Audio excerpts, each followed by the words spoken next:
You can order the struts used in the video on the CarParts.com website via the link in the description. Turn your engine off.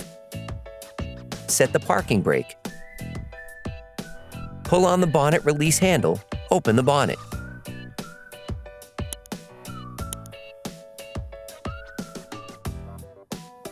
Before lifting your vehicle, it is necessary to measure the distance between the center of your wheel and the wheel arc. This will allow you to achieve an optimal tightening of the silent block equipped elements in their initial position. Loosen the stud bolts on the front wheels. Lift the front of your vehicle. Place the vehicle on the axle stands. We strongly suggest watching our video on how to jack your Ford F-150 safely before carrying out this step.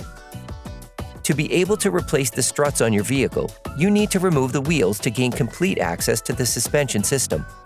Don't forget to put the wheels under the vehicle.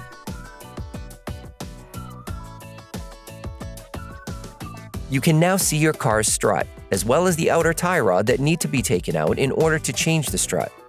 To do so, we recommend watching the video, How to Replace the Outer Tie Rod Ford F-150. Brush the screw of the strut foot and spray it with penetrating oil. Then, using a breaker bar, a 30mm socket, and a ratchet and 27mm socket, unscrew the strut foot nut.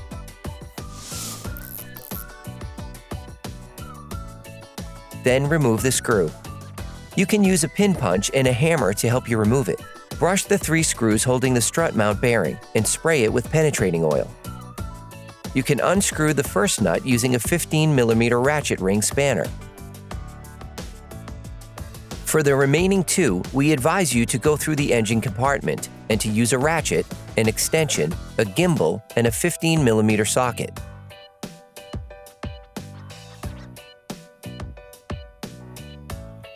Hey, it's Alex from CarParts.com. If you enjoyed this video and want to support us, like, comment, and subscribe. Okay, back to work. The strut is now free. Yet, other elements must be removed in order to extract it. Start by disassociating the sway bar end link from the sway bar. To do so, we recommend watching the video How to Replace the Sway Bar Link Ford F-150. This will give you the necessary leeway to remove the shock absorber foot later on. You must then disengage the upper control arm ball joint of the wheel knuckle. Brush the upper control arm ball joint retainer nut and spray it with penetrating oil. Tip: to avoid everything rotating when unscrewing, reinsert the outer tie rod into its knuckle without screwing it back in. Then release the ball joint with a breaker bar and a 21mm socket.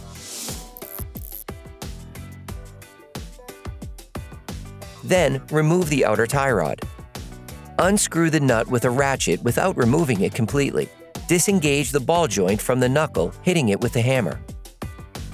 Before removing the nut, it is necessary to support the lower control arm with a jack to prevent the wheel knuckle from falling. Once the hole is secured, finish unscrewing the nut. If you want to know which tools and parts we use in this video, just check the description and you'll find everything you need. Lower the wheel knuckle slightly with the jack to disconnect the ball joint to create the space needed to remove the strut. Using a crowbar, release the strut foot from the control arm.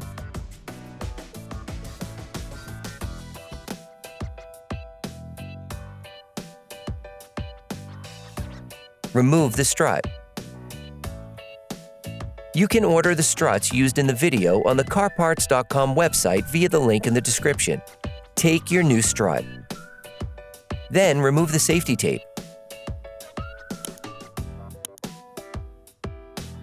Unscrew the 3 nuts holding the strut mount bearing.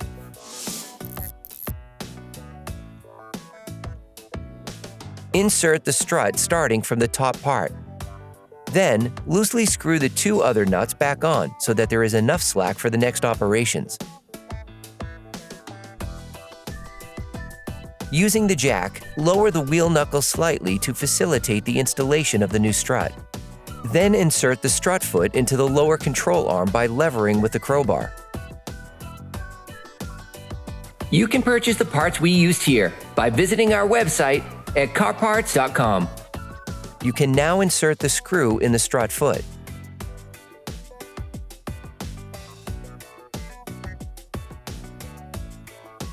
You can use a hammer to help you. Then screw the nut back on by hand.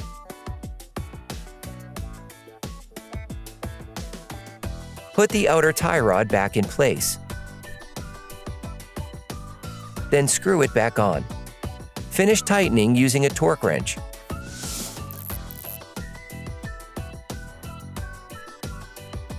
Using a wire brush, scrub the knuckle of the wheel knuckle. Then apply silicone grease to the flat part that will be in contact with the upper control arm ball joint sleeve. Do not grease the inside of the cone. Reinsert the ball joint, then screw it back in.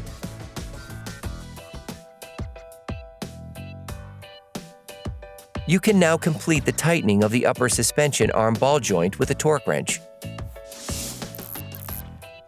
You can now put the sway bar end link back in place and screw it back in. Finish tightening using a torque wrench. Insert the third nut to hold the strut mount bearing in place. Then screw the 3 nuts back on with a ratchet until they make contact. In order not to damage the silent blocks, it is necessary to tighten the front retaining bolts in the vehicle on the ground position. Lift the wheel knuckle with the jack until the original measurement between the center of the wheel and the wheel arc is reached. Complete then the tightening of the lower screw with a torque wrench. Tighten the 3 nuts with a torque wrench. Remove the jack. Then you will be able to put the wheels back on your vehicle. During this operation, you will be intervening on the front axle of your car, so it is advisable to perform a wheel alignment afterwards. Put your vehicle back on the ground before properly fixing the wheels in place. Operation completed.